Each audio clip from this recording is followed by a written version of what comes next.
unsere neuseeländische Gäste auch. Mein Name ist Rosie Goldsmith, ich bin Journalistin aus England. Ich habe aber eine lebenslange Leidenschaft für Deutschland und Deutsch und für Neuseeland auch. Deswegen bin ich hier. Heute in dieser Veranstaltung besprechen wir die Literatur für Jungerwachsenen, Young Adult Fiction. Ich glaube, man sagt man auch auf Deutsch. And I'm going to start speaking in English now, even though I know Brian can do a little bit of German, but I might test him later. I've rarely had as much fun preparing for a session as for this one. It's been a great opportunity for me to read young adult fiction again. I don't often get that opportunity, and it is a little bit different from New Zealand. So I'm very, very pleased to welcome two of the best from New Zealand. Our two writers, Kate de Goldi and Brian Falkner, are part of the very fabric of New Zealand writing. Kate de Goldi has been writing short stories, young adult fiction and journalism for nearly 2 decades. She's also won some of the most important prizes in New Zealand, including one with the hallowed name of Catherine Mansfield attached to it. And if you know New Zealand fiction, you know that anything that has the name Catherine Mansfield attached to it means respect. Lots of capital letters there. Now, Kate was born in beautiful Christchurch and now lives in Wellington, windy Wellington. She's made children and children's writing the centre of her professional life, broadcasting on them, writing lots and lots of books. Her best-known novel, and the one that's translated into German, is The 10 p.m. Question. Now, 10 years ago, Kate wrote a review of a book called Henry and the Flea, and she wrote, I think the really good thing about the book is its incredibly persuasive writing. He's a sharp, varied, and nuanced writer. So thankfully, we know that Kate likes Brian Falkner, and Brian is my second guest. Brian is from big city Auckland, and is the best-selling author of some incredibly fun, fast-moving, brilliant adventure stories, sci-fi stories, The Real Thing, Super Freak, The Tomorrow Code, Brain Jack, and The Project. Now, I'm going to start off by throwing you in the deep end. The Project, I know, is about a book, Brian, and we are at a book fair. Tell me a little bit. Well, look, I probably need to explain how this book came about, and the original title of the book wasn't The Project. In fact, I'm going to have a go at this in German. It was Das langweiligste Buch der Welt. Now, that's pretty perfect. Did I get perfect. that even slightly right? Is that the most boring book in the world? And where the story came from is I really had that title before I had anything else, and I thought, what would a book be like that was called the most boring book in the world? So I let that develop over a little bit of time, and I ended up in Iowa in 2008, where a flood had just happened, and a library had been flooded, and they'd managed to move all the books out of the basement of the library, and that gave me the spark for what the book ended up being about. So the book is about a book, and the book is the most boring book in the world. And the reason it's so boring is that the person who wrote the book had a secret so terrible that he didn't want anybody to ever discover the secret. And yet he didn't want to lose the secret to the world. So he put the secret in a book and then made the book so boring that nobody would ever read it. And then the book got lost, and then it ended up in the basement of this library in Iowa. And the concept was that these two boys, one a New Zealander and one an American, find this book, and even as they find it, they start getting chased by some bad guys, and it turns into a really sort of strange and quite outrageous adventure. And I really, really wanted this book to be called the most boring book in the world. But no publisher or editor worth their salt would let you do that. Look, I'm not so sure. No, they didn't let me do it. You're quite right. But I tell this to kids in schools and say, which title do you prefer? And they all put their hands up for the most boring book in the world. They all say if they saw that in the library, they'd pick it up to see what it was about. So I'm not so sure. Kids know best, we know that, don't we? Now, the two books that have been translated into German, that one's not yet translated, not yet, anybody wanting to do so. The two books, Brain Jack and The Tomorrow Code. Tell us a little bit about those two. And Angriff aus dem Netz. Well, The Tomorrow Code, that was my first international book. The Henry and the Flea, which you referred to before, and the two that followed it were published in New Zealand. And The Tomorrow Code was actually rejected in New Zealand by my own publisher.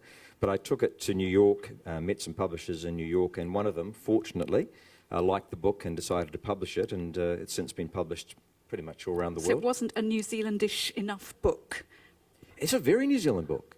In fact, it's probably the most New Zealand of all my books, I think. Interesting, isn't it, how certain books The get publisher published? didn't like it. And in fact, I met the publisher, Anne Mallinson, who's a lovely, lovely lady. I met her a year or so after this had been published and had gone international. And she said that given the same circumstances, she'd make the same decision. It wasn't right for her. And I think that's a publisher's prerogative. If it's not the right fit for the publisher, they shouldn't publish it. But fortunately, Random House in the US did like the book, and it did get published. The idea of it's very, very simple. The idea is sending messages through time.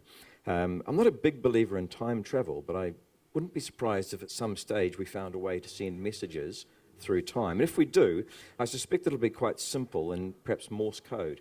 And that was the concept of the book, Morse code messages arriving back through time. And of course, because it's an adventure and it's YA, these messages spell out an impending disaster, which our heroes then have to try and avoid. And yeah, so that was... it was kind of a fun book, actually. It was a fun book to write, and it's a fun book for me to reread. And but that led on to the second one, which I don't have a copy of, but Brainjack. And I used to work in the IT industry. I was a web developer for many years. You've had a number of different jobs, haven't you? Yeah, the one I've done probably the most recently is the IT developer.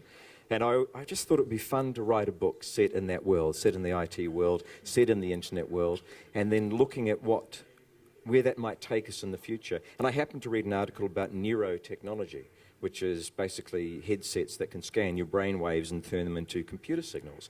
And I thought, well, once they get that technology really advanced, maybe we'll interface with our computers using a hat rather than using a keyboard and a mouse. And that led on to Brainjack. Brilliant. An inventor as well. Right, well, now we move on to another extraordinary book. And as you've had the 10 p.m. question, Kate Goldi's been translated into German. And this is, this is a truly wonderful book. Would you like to tell us a little bit about that? It made huge waves in New Zealand, but also across the world now. It's Frankie Parsons is your name. About a boy who's 12. He's on the cusp of adolescence, and he's plagued by anxiety. That's it in a nutshell. He lives in an ordinarily chaotic family, because it seems to me all families are fundamentally chaotic. And as the book proceeds, we discover that the source of his anxieties surrounds his mother. She's also the source of much nurture and care. And he has built up a very carefully organised life in order to combat his anxieties. But all this changes when a young girl comes to his school. So it's a story of him growing past that particular obstacle in his life and coming to terms with the secret that lies around his mother, and which is unspoken in his family. It's fundamentally a family story. And that's actually the difference between the two of you and the way you write. I know, well, Brian just freaks me out because What do you mean, as a person? No, because the kind of writing that he does is highly imaginative in terms of concept, and I'm completely incapable. I love reading it, but I'm completely incapable of it.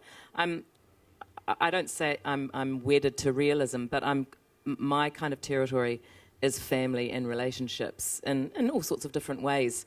And it's fascinating to hear Brian talk about how his stories develop and then to see the way he puts them on the page. But it just goes to show, people tend to lump, if they don't know about it, lump young adult fiction to some kind of bucket bin. And in fact, it's as varied as any fiction. Absolutely. But what most of the most young adult fiction has at some place at its heart is the business of growth and change from childhood to adulthood. It's that kind of interesting larval period. Yes. No, it's the next pupating period, isn't it? And each story enables the character to grow and change in some way. And it's an infinitely transferable part of life. You can take it to sci-fi and to realism and to fantasy. Don't you think that all this fiction also has, the elements of young adult fiction which work, obviously imagination, fantasy, but a basic emotional truth possibly, that young people really cling on to. They know what you're writing is just right. When you publish a really, really successful book, why do you think it's made it? You know, what do you think the element is? Is it the imagination? I would say imagination, obviously, but an emotional truth as well. Well, I think the emotion is actually where it's all at. I mean, the imagination leads to the emotion, but I don't think the imagination is the end product. I think that is definitely the pathway to the emotion. And the emotion and I think you just talked about this, the changes that happen in these stories, which echo the changes that these kids are going through. I read somebody, and I cannot remember who it was, but somebody, a writer, said recently that she writes for YA because these people have not yet fully formed their minds. I'm paraphrasing this terribly. It's probably Kate who said that. It may well have been. It's like Bernard Beckett, actually. It wasn't him, No, was it? it actually wasn't a New Zealand author, this particular one, but these minds have not yet been fully formed, and that as a young adult writer, it's a privilege to actually be able to take part in the forming of those minds. And I know this is the case for me because I know that I am deeply affected by many of the books that I read as a teenager and younger. And I know they've affected who I am and also what I write. Do you find that? Well, I think that all writers, it doesn't matter what form they're writing in, are on some level on a kind of, I hate to use the word journey, but I'm going to, journey of discovery themselves. You're actually pursuing something you don't quite understand when you write. And part of the entertainment of writing is discovering as you write. So you're interrogating some earlier part of yourself, and often for me, it's that very interesting time, or different times in childhood or adolescence, when the world wasn't quite explicable. And I think that's often what's going on in young adult literature as well. You're coming to understand the world, and the story is the vehicle by which the character does that. I was thinking that when you write young adult fiction, it must also be a kind of responsibility as well, because you know that, with all these, young people and teenagers with hormones pumping and so on, they want direction, they want some guidance. They're not necessarily going to take it from their parents or teachers. They may just, as I did, and you all did, obviously, read books. Yeah, I think it's pretty important as a writer not to think about directing in an overt or explicit way. My attention is to the character in the story, and if you are pursuing your character and what is going on for them, then you will inevitably be demonstrating something about your own worldview and your moral compass, if you like. So that's inevitably going to come through in the prosecution of the story anyway. The American writer Jane Yolen wrote a great speech once about the business of writing for children, and it was all based around the alphabet, and when she came to M, she was talking about message, and she said, if you need to send a message, go to the post office. And I think that's a good rule of thumb for a writer. Now, how about we're at a book fair. We can use the word market and not be ashamed, but how about the young adult fiction market in New Zealand? Is it big? I mean, do you have enough outlets there? Do you need to spread out globally to have a success in publishing in the young adult fiction market? Well, look, I think you really do. I think that if you're a writer, you are aiming to do that for a living. I think everybody I know that writes would like to do that full time. I'm fortunate in that I can, but I couldn't if I was published in New Zealand. It would still be just a hobby for me, writing. The bigger markets, the US and Europe, obviously, where you can earn enough money to allow yourself the time to write full time, and it changes your perspective on writing a little bit, I think, when that's the only thing that you're thinking about. Do you find, now that you've been writing over 10 years in this genre, do you find that you actually think differently about writing because you're writing for a global market, as opposed to just in speech marks as a New Zealand writer? Look, I try not to. I actually believe in the truth of the story, and if the story is right, then I don't really care what the market is for it. I'll write the story as it comes to me and as it seems to be, true. And I'm doing a really bad job of explaining this, but this is to me what it's all about. And if that story then is a marketable story, then I'm really happy, because then I can actually earn some money. Who wouldn't be? Absolutely. Definitely marketable stories are amazing. Kate, how do you feel about that question?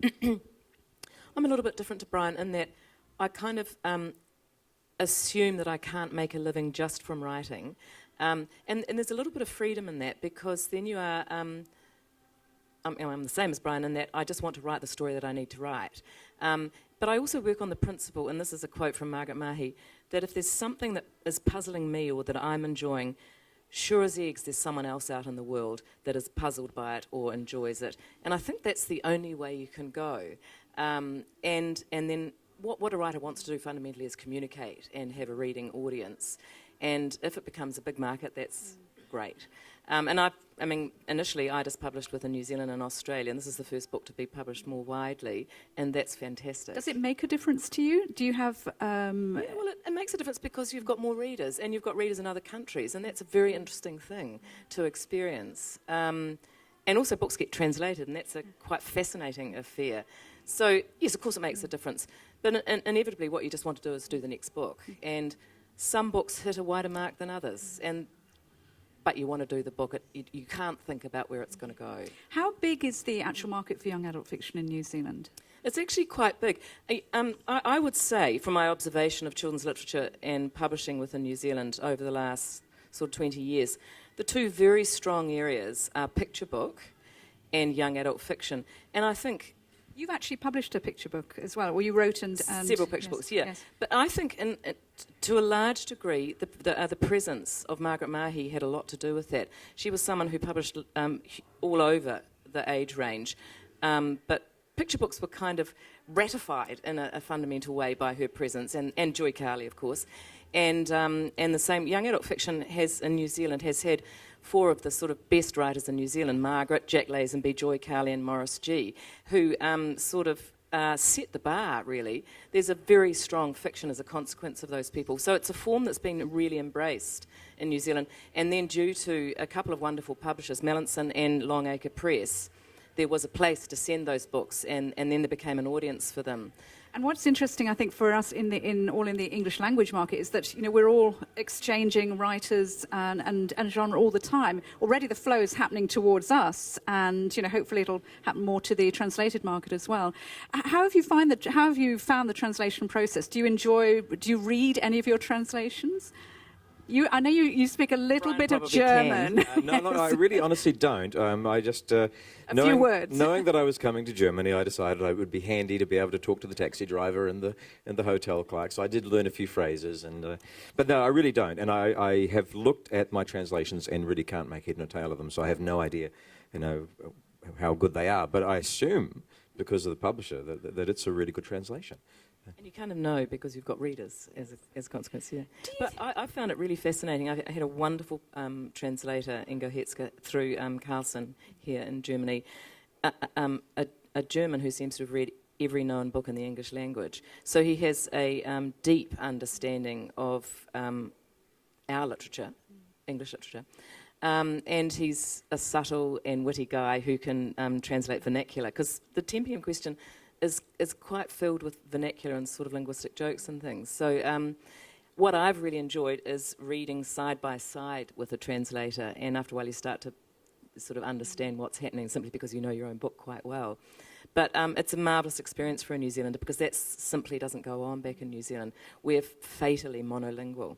So it's a privilege for us, I think, probably, to have our books in other languages. Well, I'm so glad they are being translated. And one final question before we open it up to the audience. I mean, this idea of writing, say, young adult fiction or any fiction for a local or national readership, has that idea sort of gone out the window now? Do we all write books for international, global markets, do you think? Look, I just don't think like that. I'm writing for a kind of a reader, and that reader is very similar to the kind of reader I am now and I was as a child and a teenager. And I know there are those kinds of readers out there. I don't think in age terms. I don't really even think in forms, in a way. A book turns out to be what it is. I've just finished a book that isn't quite a novel, and it isn't a novella. I'm damned if I know what it is. And I trust now that it will find its readership. I don't think about someone in America. I don't think about a New Zealand reader particularly. Or I don't think about them in national terms, put it that way. It's a kind of reader.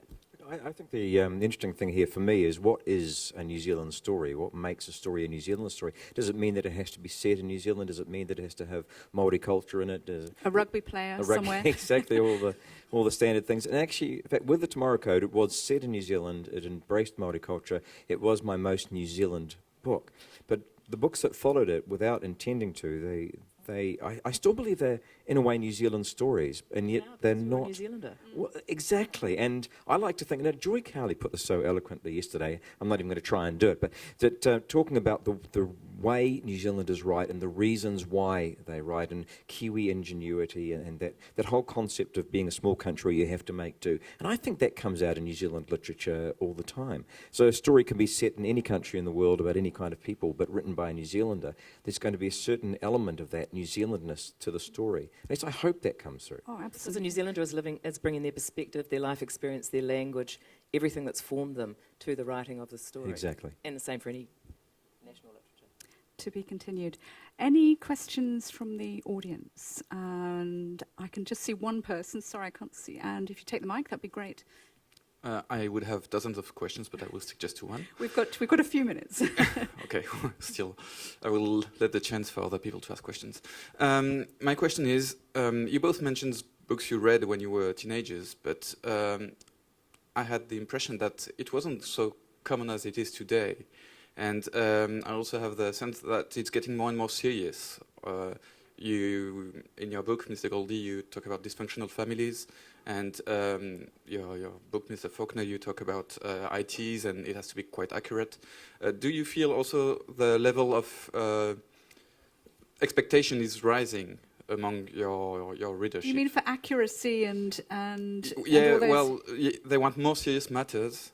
And also, you have to be more precise on what you're talking about. So I think. do you think sorry to. I think basically. Can I answer Yeah, that? absolutely. I was made informed by the great body of children's literature that was written after the Second World War in the English language, American and Anglo children's literature and young adult literature. Often young adult literature wasn't called such until the sort of late 60s, early 70s. But I would emphatically say that is some of the great literature of the 20th century. Some of the great stylists were writing in children's literature. And so I wouldn't say it's any more difficult or the bar is any higher. Obviously, cultural changes, reading habits, etc. may be different. But I'm always writing with that body of literature in mind. Literary values, when I'm writing, are just as important as they always were. I just want to add to that I do think there is a change in the style of books that we write. Well, certainly I'm conscious of this. And it's because I think of the television age, and I think the attention span is shorter now. And the reason I say this is if I go back to some of the books that I absolutely adored when I was younger, when I was a teenager or younger, and I read them again, I find some of them to be quite slow. Well, I did a little experiment when I was doing a workshop with some librarians back in Wellington. We were doing a sort of whistle-stop tour through the history of children's literature from, the 1700s onwards over 6 weeks. And we were looking at that exact question. I think the truth is that there have always been kinds of writing for children. There's been very literary writing. William Mayne, one of the great English writers of the 20th century, for children, barely read by children, the most complex stylist, and his subject matter is really interesting and adult in lots of ways. Now, currently we have people as various as Geraldine McCaughrean writing sentences that are beautiful, a vocabulary that is wide and challenging. She loves the semicolon. We also have, which has disappeared from children's literature by and large. We also have writers who are writing particularly short sentences. I got the librarians to go off and look at some E. Nesbitt from the 1920s and to count the number of words in the average sentence, and then to look at some from, it was an English writer, contemporary writer. The average number of words in a Nesbitt sentence were 23 or 4. The average number of words in a contemporary sentence of this particular writer was 8. Now, that tells you something. I'm not sure who directed that. Was it the publisher that decided that people's concentrations were shorter? Did the reading habits change and therefore the buying habits? I don't know. I reject it as a premise, that people have got shorter concentrations, especially children. I think they'll take what you give them. And we haven't even mentioned social media and the influence that has on young people and attention spans and so on. That's another whole half hour at least. We have time for one more question if anybody has a burning issue. There are lots of burning issues. Whether we've got time to... One question. Thank you. Okay, I hope it's quick. I make film and television, as Kate knows, and Brian and Kate, I'd like to ask you, when I was trying to turn young adult novels into television, I was told it was an in-between age and of no interest at that stage. How do you feel? Do you feel that your books now might have a chance of being taken by broadcasters? You'd like to think so, wouldn't you? That A very quick answer. Of course they do. I think that's such a wrong thing to have said, because someone once said to me when my first young adult novel was published, there is a corner of one's heart that is forever 16. And anecdotally, apparently, the people who most read young adult literature after teenagers themselves are women in their early 40s. And we can speculate about why that might be the case. I wonder why I liked it so. I think you just need to find someone who's prepared to take the essence and the emotional heart of those books and turn them into film. I'm afraid we are going to have to end it there, but I'm actually going to ask Brian to read his T-shirt to end the session. I've put you on the spot, and then I'll ask you to translate it into German, of course. So, can you read it? I think I can remember it. I believe it's a true quote from Einstein, which is that imagination is more important than knowledge. Now, I'll let you turn that into German. Die Fantasie ist wichtiger als das Wissen. Also mit diesen Worten, vielen Dank an Kate Goldi and an Brian Falkner and an euch alle, an Neuseeland, an die Frankfurter Buchmesse. Thank you very much to everyone for being here. Thank you, both of you, very much.